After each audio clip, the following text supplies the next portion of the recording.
All right, welcome back. So today, we are jumping right into a really fascinating historical mystery, but one that has a totally modern twist. We're going to go on a hunt for a very specific type of person, a figure who seems to show up at these major turning points in history, basically to make hidden knowledge available to everyone. Okay, let me start by asking you something. Just imagine this. It's 3,200 years ago, and one single person steps onto the scene and completely changes the game. How?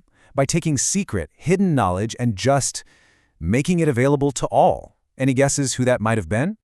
Now, to get a handle on this figure, you've got to understand the world they lived in. This was not a peaceful time. We're talking total chaos. The great empires, the Hittites, Babylon, Egypt's new kingdom, they were all crumbling. But out of that chaos, something new started to grow. New spiritual traditions began popping up, and a common thread started to appear in their stories. This idea of a single, unique individual who took knowledge from the few and gave it to the many. And that's where we get to the heart of this mystery, the last Utra. Now, according to the sources we're looking at, an Utra, that's spelled U-T-R-A, is a one-of-a-kind person in any given era who acts as a sort of living gateway to a new consciousness. And the last one is said to have shown up during that huge shift from the age of Aries into the age of Pisces. Okay, so who could possibly fit this bill? Well, our first candidate is the ancient Iranian prophet Zoroaster, and the sources put him right in this critical window about 3,200 years ago. His core message: it was absolutely revolutionary for the time, that every single person has to choose their own path with awareness. He basically took this symbolic fire of consciousness, something that used to be just for the elites, for the priests, and he gave it to everybody. He turned something that was rare and exclusive into something common. That's a huge trait to remember. All right, candidate number 2 is a name you'll definitely recognize, also living right around this same chaotic period: Moses. So Moses is famous for leading his people out of this state of confusion and giving them structure with the Ten Commandments, a universal law for everyone. And get this, the symbolism is pretty wild.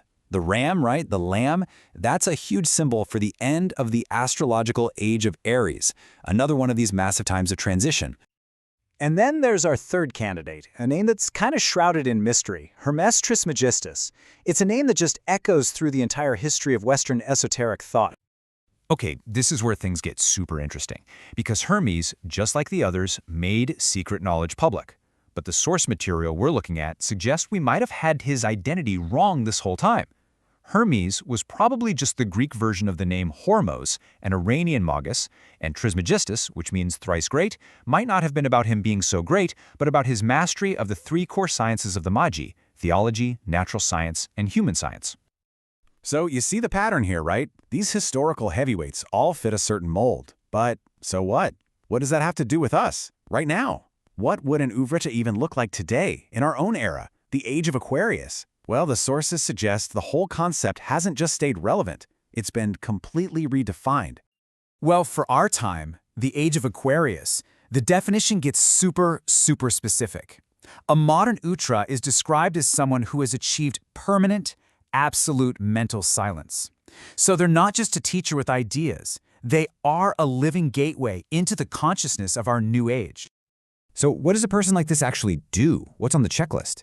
According to this definition, they make things that seem impossible feel accessible, and they do it fast. The focus completely shifts away from just philosophy to tangible, verifiable proof, with claims of phenomena like telekinesis or healing. They're supposedly operating from direct intuition, building something brand new instead of just carrying on an old tradition. The real kicker here is the focus on stuff you can actually test. Objective results. Okay, so with that checklist in hand, the sources we're examining present an analysis of a contemporary figure, Master Charon, who is the founder of Delta Meditation. Let's take a look at how his characteristics, based on an analysis of his work, stack up against our definition of a modern Utra. And when you put them side by side, wow, the parallels are pretty hard to ignore. The Utra trait makes the impossible accessible. The founder's analysis points to him inventing new techniques, like something called a mind silence lock. The trait provides verifiable proof. The founder's focus is described as being untestable results, like telekinesis and healing. The Utra is a living gateway. The founder is described as writing with his era-defining mindset, almost like he's kicking off a new cosmic cycle. It's a profile of someone who's creating a totally new path from intuition, and his whole tone is less like a guru giving a sermon and more like an invitation to have a direct experience. And this one quote from the founder's work just nails this whole idea. If my words were useless, return the book. See, that's not the kind of thing a philosopher says. That's the language of someone who's saying, go on, test it, I dare you. It's all about verifiable results. And that really brings us to the final and honestly the most crucial part of this whole thing. It all boils down to this theme of personal verification. It's not about just believing something. It's all about experiencing it for yourself. So the founder's method is laid out as this really clear three-step process. Step 1, critique. Look at the old systems, the old ways of thinking, and see where they're broken. Step 2, create. Develop something brand new, something practical that comes from direct intuition. And the final step, step 3, invite.